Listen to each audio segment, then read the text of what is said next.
Hey, what's up, everybody? It is Tuesday, May 5th. Yeah. So this is going to be interesting. I'm going to try to explain this. I don't know, maybe some of you have read about this, maybe heard about it.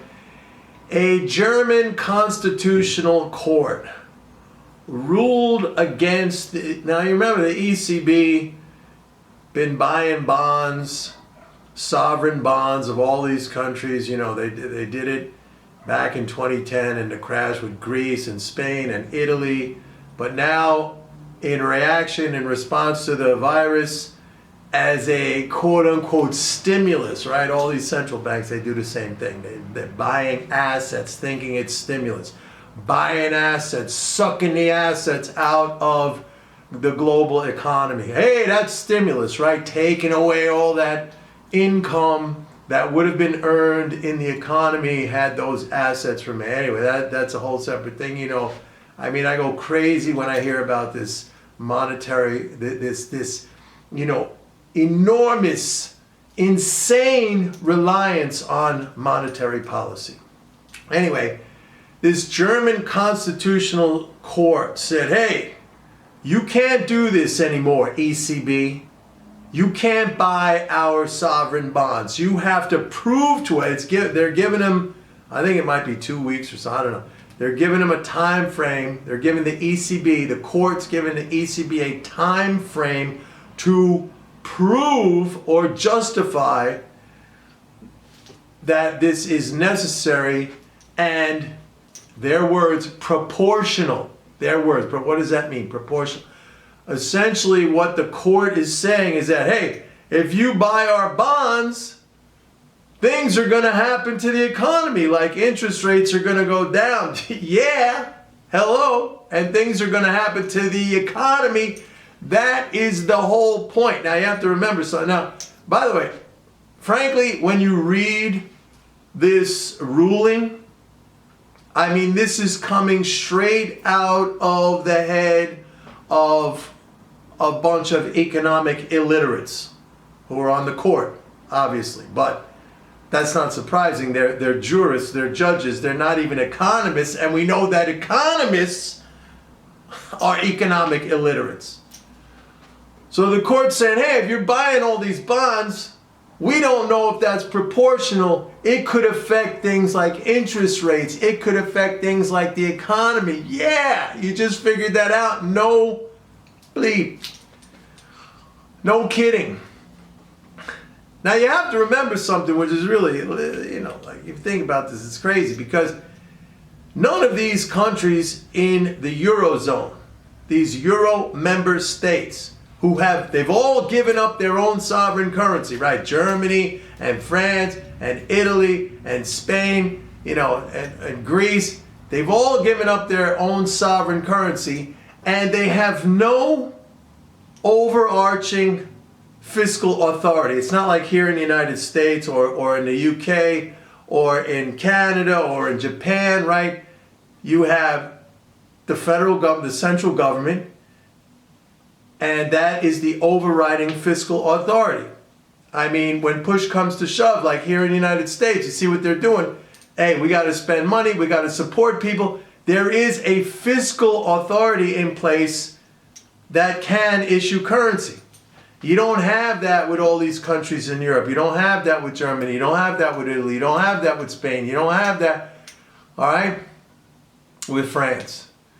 So the court and the German government should be happy that, at least to some extent, the ECB steps in as a fiscal authority because essentially when the ECB buys these sovereign bonds of these governments, it funds them. Remember, these countries are no longer currency issuing nations. They can't print money in a disaster like this where it's necessary to keep people, you know, afloat, to keep businesses afloat.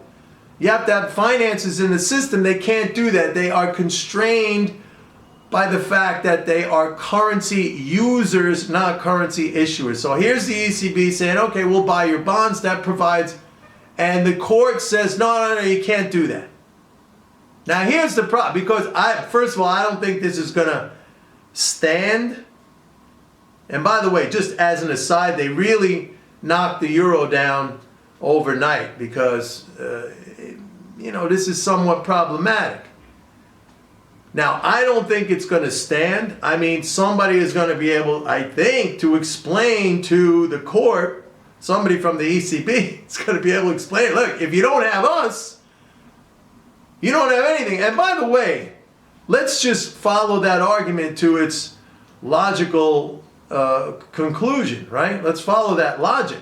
By the court saying, hey, if you give us money, it could affect interest rates, it could affect inflation, it could affect proportionally the economy, whatever that means. You could say the same thing about Germany's own fiscal response. Hey, if you apply fiscal policy, the court could say this to its own government, if you engage in fiscal policy to some degree or another, an expansion or a contraction, how do we know that's going to be proportional? That could affect things like interest rates. It could affect employment. It could affect output. So the whole argument is ridiculous. Nonetheless, it is there. And if the ECB cannot satisfy the court's requirement to prove that it's proportional, the ECB has to sell off its holdings of German bonds. No kidding. That's what they're saying. Now the problem is, but first of all, I think they're gonna be able to explain it. They got it. I mean, come on. But the other thing is, the next time the ECB wants to do something, and by the way, you want to know what I think? Just on a side note, I think this is actually bullish for the euro because all of this stimulus stuff, all of this asset buying, that is not bullish for the currency. I mean, we see every time the ECB does that, it knocks down the euro. That's a whole separate thing. At this point, to be honest with you, folks, it's hard for me to understand the behavior of market participants in Forex especially with respect to the euro. I mean, maybe they think it's going to be a breakup of the Eurozone, and that could happen. I'm not a fortune teller. All I know is that when you talk to people in Europe, when you see polls of populations of countries, nobody wants to leave the euro. Nobody wants to leave the euro. Anyway, getting back to it, I think the ECB is going to be able to show the court, the German court, that, hey, this is okay, is going to be, proportional. But here's where the problem is. The next time the ECB wants to do something like this, let's say expand asset purchases or whatever, bond purchases, they may be going to think twice, like, hey, do we want to get into a tangle again with this court? Do we want to go through this whole thing again of having to prove ourselves and justify what we're doing? So that might hold their hand back. But again, I think it's bullish because that means less euro, right? They're not quote unquote printing. All right, quickly, API oil inventories. No, before I get to that, let me just mention unemployment benefits now at 73 billion. 73 billion, that is up 55 billion. Unemployment benefits now are something like the 8th largest line item on the government. If you look at the daily treasury statement, it's like the 8th biggest spending item. After Social Security, the whole defense complex, Medicare, Medicaid, federal salaries, education. It's way up there, man. Way up there. And it went up fast. Food stamps now up 1.2. You hate to see that because that's people really suffering. But I mean, that's another one of the automatic stabilizers kicking in. And finally, what I was going to mention was the API oil inventories tonight. Another 8 million build in crude.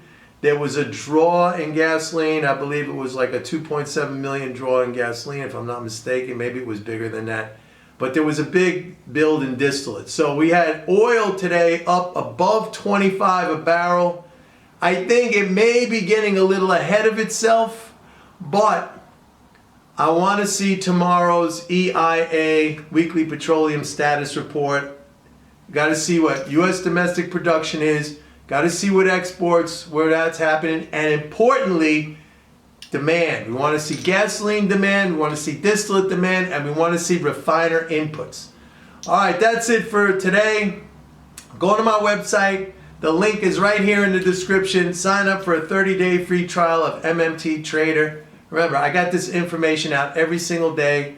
All the stuff we have is real time. It's all the fiscal component. It's what drives everything. Stay on top of it. Educate yourself. Get mental game. Start making money. Have confidence. That's what it's all about.